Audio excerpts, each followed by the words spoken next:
Yo! What the fuck up, peoples? Listen, motherfucking are here today to give you guys Strike the Blood, episode 1, motherfucking review. Now, I'm gonna break this shit down for you, motherfuckers. Yo, I'm digging it. I'm digging the shit out of this. It had, like, the fan service. I was like, yo, what the fuck is this? Like, yo, mystical wind coming out. I was like, yo, fuck it. Anyway, even with that cheesy ass mystical wind, it was still shit. Like, yo, this dude put his foot down, and people fucking scattered. I was like, yo, yo, like every fucking shop's closing, little fucking doors. I'm like, yo, what the fuck is this? Like, nigga put his foot down. Put his foot down. Called a familiar. Just to test the bitch's strength. Yo. And they locked the bitch down. They locked that motherfucker down for that. That nigga just put his foot down. Like, yo. And he wasn't even the strongest nigga there. He was just, like a mid-power demon. Like, yo. Maybe even low to mid. Yo. Okay, let me break this shit down. Okay, this is basically episode 1, like, the main introduction of the characters. The only two I'm really giving a fuck about. And of course, that is Akatsuki, nigga. Akatsuki. Red fucking clouds, nigga.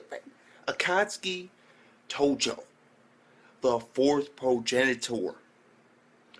Through events that we saw in this episode involving, like, basically, he turned from a human into a vampire fourth progenitor immortal. With considered a terror just being alive, just awards.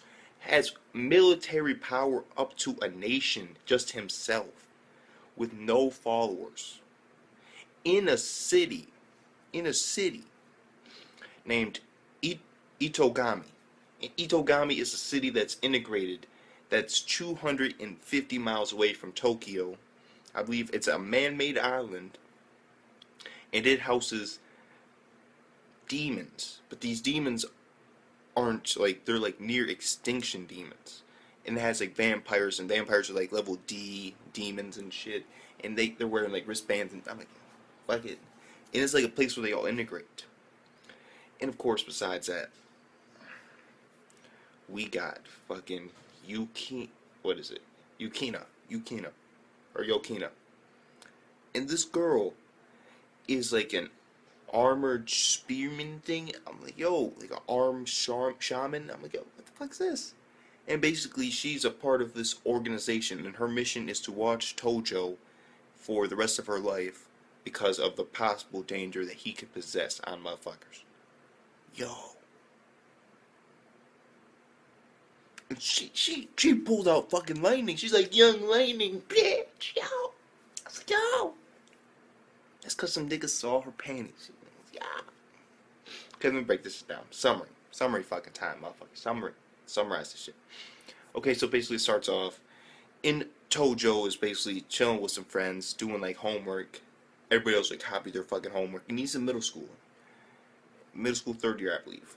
I'm not 100% sure, but possibly. He might be in high school, I don't know. But of course, for 100% sure, Yukina is in middle school, and she's, I believe, 3C. So I'm guessing 3rd year, classroom C. Just guessing. I'm just guesstimating. And the thing about it was, he's basically doing like homework, and then this girl's there, and then she shows up for a quick minute to eat off this motherfucker, to eat off his ass. Like, yo, they're so grimy. His friends are grimy as shit. Like, yo, like legit, like they're so grimy. It ain't even funny. Like literally. And then basically she leaves, and so does his boy. He's like, fuck it, as long as she ain't here, what reason do I have to be here? So he finishes homework, he's leaving this motherfucker. And legit, his friends left this nigga with pennies and a dime. Like, yo. Like, legit. His friends screwed his ass, screwed him over, like big time. And there's like little subtle hints like, oh, what are you, a vampire? Do you have a lot of D friends? And like, D friends are like demon friends. Because it's like an integrated city with humans and demons alike. And so I'm digging the story and the plot behind this. And then basically she's following him on his way fucking home. He does like this whole thing where he goes into this game arcade, and then he comes out and bumps into her. And then goes to this whole thing about he's Swedish, and then he walks away. And then as he's leaving the fucking mall area that he used to elude her, she's walking out with two older motherfuckers, and they're demons. Apparently they got these demon wristbands. He notices it, and they're just hitting on this middle school. Nigga laid it out just how I was thinking. What the fuck are these two old ass motherfuckers doing hitting on these young girls? Just saying. Just saying.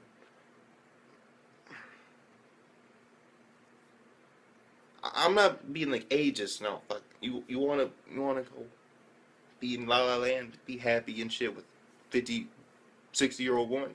Do you, bro? Do you? I mean, fuck it. But going after prepubescent adolescents, no, fuck that shit. I went to a fucking badass high school. I'm not gonna lie. It was alternative high school for like the second half of my, my high school life. And I just see these motherfuckers that are like 19, 20, 21. And they look like adults, but because like nowadays when I fucking go to college, I look at all around and all I see is these people, and they're like, oh my god, am I fucking high school? Like everybody's so fucking young, but these dudes are like obviously old, and they're fucking on drugs and out. I'm like, and these girls like, oh, he cheated. I'm like, what the fuck do you expect, bitch? Like, it just no. There's an age limit, niggas. Age limit. Respect the age limit, motherfucker. Don't go after that young. No, fuck it. Don't fuck it. Just be you, bro. Just be you. Hang out with chicks your own age. Fuck. I mean, that pisses me the fuck off. It just does, because if I have fucking a penny, even a fucking penny, for every fucking time I saw one of these fucking douchebags enter my school, high as shit, or drunk as shit, or just fucking retarded. Oh. I'll be fucking stacked up with a mansion and all that shit. I'll be like, yo, look at me now, niggas, yo. Fuck. Anyway. And so from there, basically, her panties go up when he's about to go help her. And then she just fucking side punch. This one nigga done. He ain't done, but still, he's like, yo. And then fucking Young Lightning, and this nigga's done. This motherfucker, this big ass motherfucker is done. And he was basically like a low level demon. And then it turns out this other dude's a vampire. He puts his foot on the ground, fucking locked down. He summons like this unicorn familiar. I'm like, yo, Pegasus, yo, fucking Pegasus, yo. And then he gets beat in like one draw. She pulls like this weird spear from her ass, like legit. I'm like, yo, where the fuck this come from? Fuck it. And then she's like, yeah. She cuts that bitch out. And then basically the dude gets in to interfere when she's about to kill him, and it's because, I mean, that would have been a very bad disaster. It's like, yeah, he did exceed magic limits, but you attacked him first, so you don't want to do that. And then she's on top of a fucking car. Wind. This nigga. Because this dude, he has like vampire tendencies, not as a vampire, but apparently his blood's able to sustain it, because he's like the fourth gender, so he has like a crazy hard lust for blood, and sexual arousal will make this nigga go into a frenzy for blood. I'm like, yo, nigga, chill, shit, we all go through puberty. He's like, yo, calm the fuck down, calm the fuck down. We all want that blood too. Like, this nigga tripping. And then from that, basically, he finds her wallet, goes to the middle school to return it. She ain't there, so he hides the wallet behind his back. And then as he's walking out, he decides to go through it to see what type of person she is, like organization-wise and all that. And then he smells it, and he remembers where it was, and then he remembers the moment, and then he starts bleeding from his nose. He's trying to cover it up with his own blood, his thirst. It's like, oh, this dude gets thirsty. He really gets thirsty, nigga. Yo. Well, this nigga get thirsty, he'll drink your ass, like legit. Yo. And then she came out, and we find out overextension of her name, like he actually calls her name. Then she goes for the wallet, side dodge, bitch, like, yo. It's like, okay, basically answering questions, and she's about to fight him. She gets hungry, so they go out to eat, using his money, or her money, because he returned her wallet, so it's a reasonable thing. Then we find out about the whole thing about every time he tries to remember what happened that day, when he became fourth gender, he, like, gets, like, massive migraines and headaches, and so it's gone.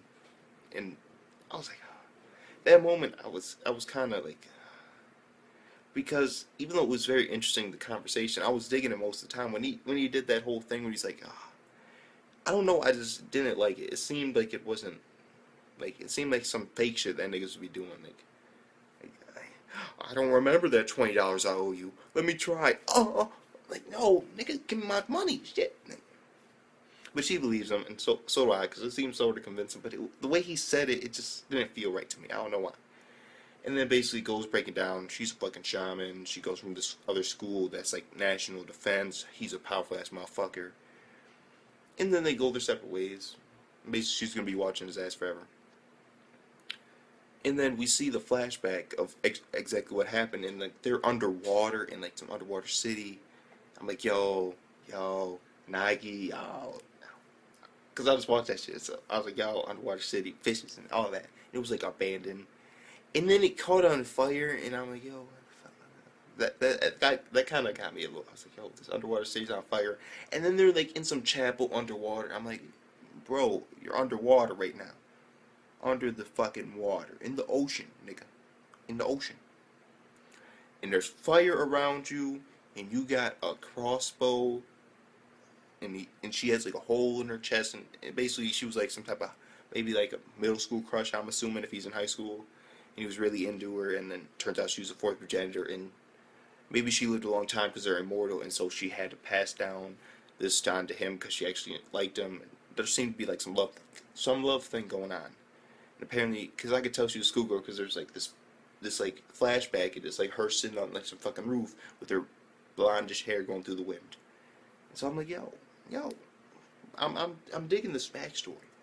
And then she just dies and turns into dust, and now he's in like the new progenitor, I assume. But it hasn't been broken down into further detail exactly what happened. He hasn't explained it. So until we know exactly what happened in the situations leading up to it, it is kind of like a teaser with a lot of information in it that we can assume, but we can't really know the answers yet.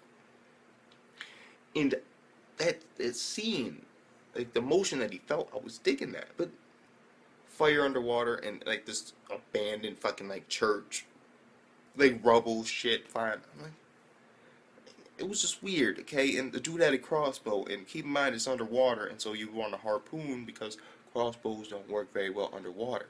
They can go work well if you shoot into the water. Underwater, it's a different sort of story. Harpoon gun, motherfucker. Harpoon, just saying. That got me off a little bit. But overall, this episode, you know what? 9.5 out of 10. Yeah. Strike the Blood was the shit. Strike the Blood was the shit. It was epic, bro. Like, dude put his foot down. They shut the area down. Like, legit. Metal. Like, so much. Oh. And this fourth progenitor shit. I'm digging this. I want to see how powerful this dude is. Because he's like a vampire, but he's also like... And he hasn't even drunk human blood, I believe. So he could be a weakened version of the fourth progenitor. Weakened. Yo. Just saying, military nation strength? And that's just an estimate. We don't know that, well, it's sort of fact, but he could be even stronger than that. I mean, shit. Immortal, indestructible, not fucking said. No. So that being said, submit to motherfucking arm. Epic episode. I'm digging Strike the Blood. Reviewing this shit more. I don't give a fuck. I don't give a fuck about my schedule. We're doing this shit more. And besides that, comment, like, subscribe, all this shit. Submit to motherfucking R. Peace the fuck out.